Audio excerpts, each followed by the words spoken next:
Wow. So, you know, by then I had the braid cover. Oh, right. Company. Oh, that's good. And so that was just fine. That was great. Yeah. I was supposed to give them advice. Did you? Yeah. Good. But everyone knew the Soviets were crumbling by then. But the student movement in Europe was what Colby stopped cold. Colby became director of Oh, yeah, William Colby. Yep. I mean, that's the Colby He that... became my boss there. Yeah. And guess what? He and I were in the same SPIA class, 1946. Society for Professional... No. No.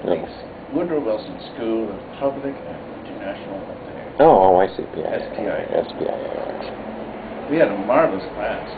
The one guy became, Reuben Gross, he became a valued UN representative for America.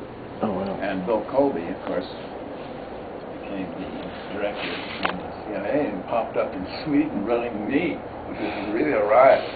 So we... Hello. And when he got married, you see, of course, they had to check me out. Thanks very much. But it was interesting because my father would have been approved of because... Oh, right. His work. That's it. Amazing. And we don't really talk about it. Well, I mean, that's how things stay comfortable. That's Yeah, right. yeah. That's right. Well, it's part of my vita. It's just not on the bio. Yeah. It's too bad you just don't have that flaw, like that big ego, because, you know, you would have written your book by now, right? You know, memoir. there would have been this, like... Inside the CIA. You know, he drowned, unfortunately. He's always going swimming a little too early in the morning, Yes. you know. Well, do you know Scott Peterson's mistress? She has written a book. Oh, Maybe Yeah. yeah. That's the ego. no one's Yeah, going to read right. that one. Oh, you'd be surprised. The ones that love stuff like that. Yeah, but You know, it's 10 boy. minutes of fame. She gets all the fun, right? But this People marvelous seeking. Colby, he would infuse in me this missionary spirit. He said, you know, we've got to defeat the Soviets. And you have to help by getting hold of this La Palma, this head of the Swedish Student Union. God. And you have to get close to him. That was my orders. And there I was at the Student Union with Ingrid Fludine. And So you figure out what courses he's taking, kind of thing? oh, yeah, well, he was the big man on campus. And they figured out who that was, really. He was influencing the European student union. That's what Colby was interested in. Countering the Soviet student movement. It was very strong in Europe. Wow. And so this counter movement, eventually Palma had a lot to do with that. Oh, because of the neutrality idea. Counter, you know, he could go anywhere. And he was very valuable to the cause. So I must have helped Colby a little bit to get closer to Palma. Well, that's the thing. You never get to know, right? Isn't that the whole deal? Oh, sure. Boy, talk about a thing that has virtually zero feedback. So you don't know if you're doing the right job. Christ, they could fire me tomorrow. I couldn't tell from one report to the next whether I was saying anything they could use.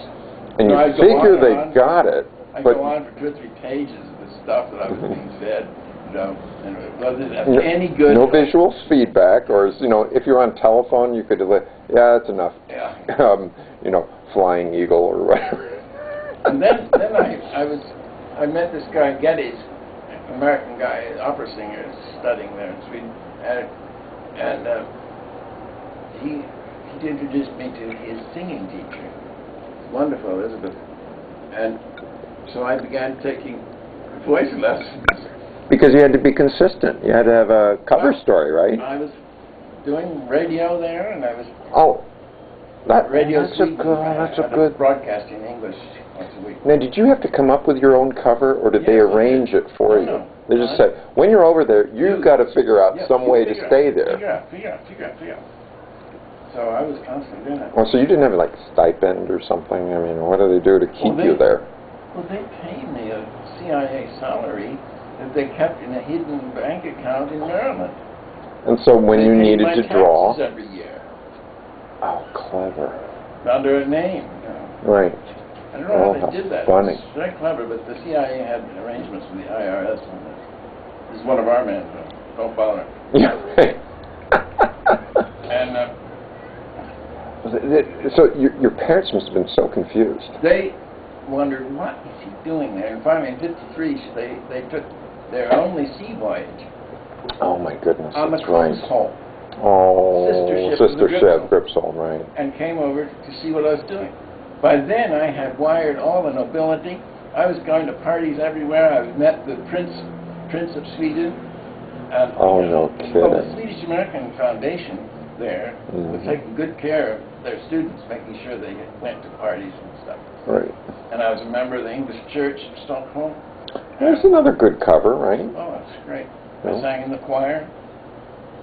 You had to be really busy doing your cover work, so when did you ever have time to, I'd really like to go and chase Palma, but, well, I got choir practice. Sure. Oh, Meanwhile, jeez. following the health movement through this marvelous Boleyn. Henrik Boleyn is the king's jeweler. You can't tell Royal your jeweler. bosses that because they say, what's that got No, to they do were with... delighted I had Oh, these contacts. okay. And then Tom Pivan, Sam Schellenberger, died in '53, I guess. So he came over right away to Sweden to look me up and introduced me all around to all her noble friends. Isn't that interesting that stuff that happened in Princeton was laying groundwork for Sweden? I mean, who would imagine? And 2 wars, because Sam Schellenberger was the secret agent for the State Department in World War I in Stockholm. Amazing. He was a station man. Wow. And I have a feeling the CIA knew very well all about those things, and I'm sure they interviewed Sam Isn't that Schellenberger. funny? Yeah. Isn't I'll that never know funny? unless I can get my file and Freedom of Information Act. So now you have to go back and figure out who was the guy that suggested you go to Washington in the first place. Well, I think I was probably talking with Dawson Smith. Dawson Smith. And so would he have said, sent oh, look, you? your airplane thing didn't work. I mean, come on. Do Dick, something for do your this the rest of your country. life. Come on, you aren't made for this. Come on down, let's see what I'm doing. Oh, he was involved Oh, too? he was. Oh, okay, all right. He was recruited for several years, right before. Oh, that's probably one of the best work that can be done, finding the people It is. to get It out is. there. I mean, wouldn't it be great to find Arab Americans who were committed to us? Yeah, I know. I mean, how do you find the right One ones? of our ushers, Omar Khadra, was head of the Christian Arab community in America. Yeah. That's took how care of you all do the it. You students. get a Christian Arab. He took care Yep. of all the And a really students, nice guy. all the incoming students, Just so sweet. foreign students in America, reported to Omar And a Khadra. good friend of his was Gano Lightfoot. Gano Lightfoot, and he was the one that started the European Roots for, of TWA. Yeah, that's for Where right. Howard Hughes. Right. yeah, and they were very close, and they were both ushers, and that was great. Isn't it amazing? We had Herrick's son in that ushers as an usher too. Oh, wow. We had sort of echoes of my past Right, represented in the ushers. Oh, nice to, it's kind of like payback, it's thank you, it's acknowledging. But you know, when I say goodbye to Vertiplane, I said goodbye to Crawford, I said goodbye to all of those people. Right. And it was only after we were married and Madam was concerned about the hi-fi and wanted me to get somebody in. And I